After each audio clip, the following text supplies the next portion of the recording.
በግዱኝ የሚለኝ እያያችሁት ነው እናንተ እያያችሁት እያየነው ነው። ነገር የለም። የት አለ ልጅ? የት አለ ልጅ? እኔ እንደ ሁለት ጊዜ የት አለ ያዩት እስኪዩት የት አለ ልጅ? አብረው ሆነው ከዚህ በኋላ በቃ ስለተሳስተውም ከሆነ ይቅርታ ጠይቋት፣ ይቅርታ ተባብለው እንደ ፊታቸው አብረው እንደ ልብ በፊቱ ባታምነውም እንኳን ግን የተወሰነ ነገር ያው ብቻ እምነቱ አይኖራትም። ብቻ ይከብዳል መፍረድ። ሁላችንም ቤት ብናየው እምነት ቢኖራትም ማለት ነው ሁለት ከሆነ እንኳን አምኖ በቃ መቀጠል ካለባቸው በቃ ልጅ ነው ሊዘጋ ነው ማሳደግ ልጅ እኮ አይደለም የከበዳት ለነገራችን ላይ ስለተደበቀባት አምኖ ልጁን መርዳ ባለበት ይርዳ። ፍቅሩን ትዳሩ ነው መምራት የሚችልበት ደግሞ ይምራታ ሊለያዩ አንፈልግም።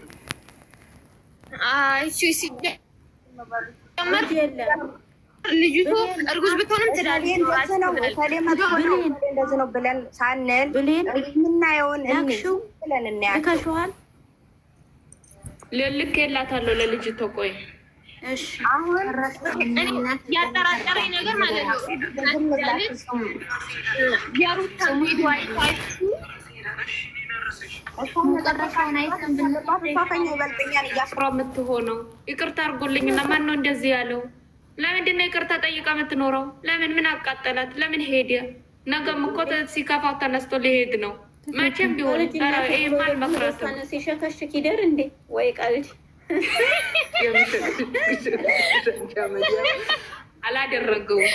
አላደረገውም ግን እኛ ግን ጥርግ ይበላ እዚህ ሳደው እወድሻለሁ የምትይው ልጅ ማለት ነው። አትሳደቢ።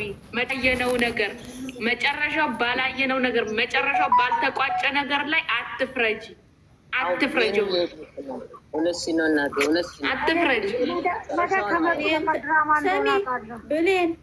ብሌን የኔ ሆኖ ግን ይሄን አረገ ተብሎ እርግጠኛውን ባገኝ እኔ አታልዬ እንትኑን ይዤ ሁለተኛ እንዳይሄድ ነበር። እኔ አላምንም አልኩሽ እኮ እኔ አላምንም። በፍጹም መቼም ምን የለም እኮ እኔ አላምንም። ያንቺ ሶስት ወር ያንቺ መስመር ሼር አድርጋለሁ። በእናትህ ግቢና ያንቺ መስመር ሼር አድርጋለሁ። እርጉዝና የሷ ሆድ ይልኝ 2 ወር እኮ እርጉዝ እኮ አለ ሆድ 2 ወር እንኳን ይታያል። እንዲህ እና በእናትህ ሃይሚ የምታገቹ መንገድ ካላ ቤትሽ ወደ እንስነኝ አስገብኝሽ ብሩክ ያደርገዋል ብዬ አላምንም።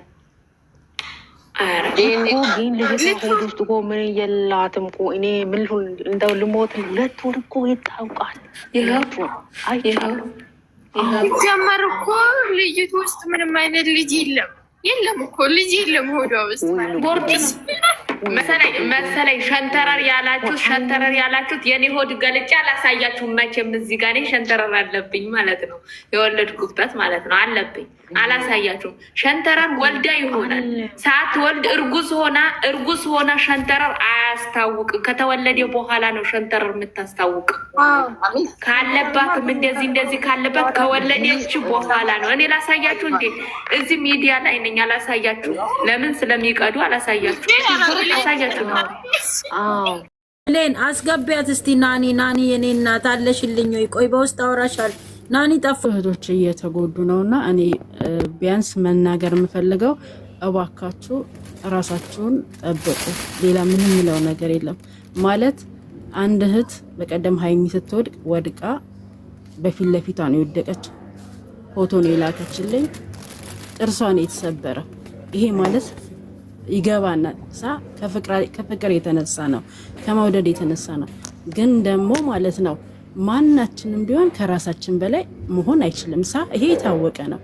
እኔ ከራሴ በላይ መሆን አልችልም። ለሰው የምናገረው እንደው እህቶቼ በፈጠራችሁ ሙስሊምም ክርስቲያንም የማንኛውም እምነት ተከታዮች ራሳችሁን ጠብቁ።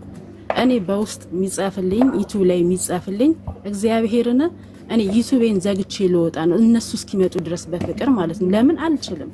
የሚያለቅሱት የሚጽፉት በጣም ተጨንቀው ማለት ነው። ግን ለነሱ እግዚአብሔር አምላክ እንደው መረጋጋትን ሰጥቷቸው ዝም ብለው ቪዲዮውን አይተው ወደ ራሳቸው እንዲመለሱ ለነሱ ጸሎት እናደርጋለን። የማያውቁ ማለት እንዲህ በደንብ እንደማይረዱ ሰዎች አሉ። የጥላቻ ሳይሆን በቃ ፍቅራቸውን የሀይሚ መውደቅ የሀይሚ ማልቀስ ሳይሆን በጣም የተጎዱ እህቶች አሉ። እጅግ በጣም ማለት በጣም ብዙ እንዲህ እንደኛ ቲክቶክ ላይ የሚያወጡ ማይናገሩ ማለት ነው።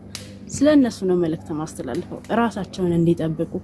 በቃ ሁሉም ነገር ከራሳቸው በላይ መሆን አይችልም። እኔ ከራሴ በላይ መሆን አይችልም። ሰውን እወዳለሁ፣ አከብራለሁ፣ አፈቅራለሁ፣ ልዩ ቦታ ሊኖረኝ ይችላል። ግን ደግሞ ከራሴ በላይ ራሴን ጎድቼ ሌላውን ሰው እንትን ማለት አልችልም። ይሄ የታወቀ ነው፣ በሁላችንም ዘንድ ያለ ነው። ጥንቃቄ በናረግ ለእህቶቻችን ይሄን ለመናገር ነው ፈልገው። በተረፈ እንግዲህ እግዚአብሔር አምላክ ሰላሙን አምጥቶ በፍቅር ይምጡልን። ሌላ ምንም ማለት አልፈልግም። ይሄ ልናገር ነው። ትናንትና ስትገቡ ቦታ ስላልነበርን ስጽፍ አላየችኝም ብሌን ቦታም አልነበረም። በተረፈ ግን ፈጣሪ ሰላም ያውርድልን። ምንም መናገር የለኝም። ይሄን ነው የምለው።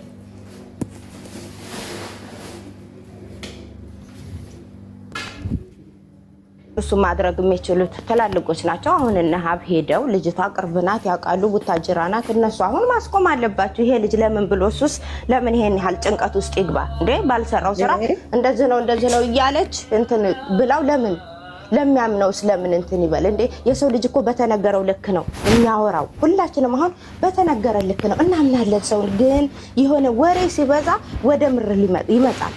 በተነገረች ልክ ነው። አታውቂም ውስጡ ያለውን እና ለምን ብሎ እሱ ራሱን ለምን አያነጻም? ወንድሞቹም አሁን ሚዲያ ላይ እየወጡ እንደዚህ ነው ከማለት ልጅቷን በተግባር የያዙና በስርዓት ይሁንና እንትን ይበሉ። ስራም ከሆነ ራሱን የማይነካ እሱን የማያስነካ። አሁን ልንገራችሁ፣ ብሩኬን የሚሳደቡ የምትሉ እግዚአብሔርን በጣም ብዙ ሰው ተቀይሯል። የመጨረሻውን አሁን ልጅቷ እየተሰደበች እንጂ ብሩኬ እየተሰደበ ሰላም ውዴ፣ እንዴት ነህ? በአሁኑ ሰዓት እሺ አዩ ቆይ እዚህ ጋር አካውንት የጠየቅሽኝ እና ማነው ስምሽ ማለት ነው? ይኸው እዚህ ጋር ስክሪንሾት አድርጊና ጸጋ አረጋ ቁጥሩን ንገሯት እሺ። 1000